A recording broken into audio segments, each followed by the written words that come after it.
నవ్యాంధ్ర రాష్ట్ర రాజధానిగా అమరావతి పేరు సూచించిన నాన్నగారు కృష్ణమ్మ ఒడిన రాజధాని నగరం అద్భుతంగా నిర్మాణం కావాలని బలంగా ఆకాంక్షించేవారు. ఆ శంకుస్థాపనకు కూడా గౌరవ చంద్రబాబు నాయుడు గారి ఆహ్వానంపై వచ్చి ఆయన ఆనందం పంచుకున్నారు. వారి ఆకాంక్షలకు అనుగుణంగా అమరావతి నూతన నగరం అపురూపంగా తయారై యావత్ దేశానికే కీర్తి ప్రతిష్టలు తేవాలనే సంకల్పంతో మా కుటుంబం తరపున 10 కోట్ల రూపాయలు విరాళంగా అందజేస్తున్నాం.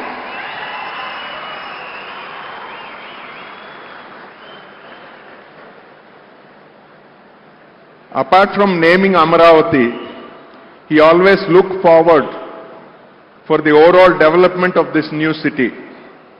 As a token gesture of the family for the continuance of his vision for this megapolis in the making, Amaravati, we are happy to present a check for rupees 10 crores to be used for the development of the city.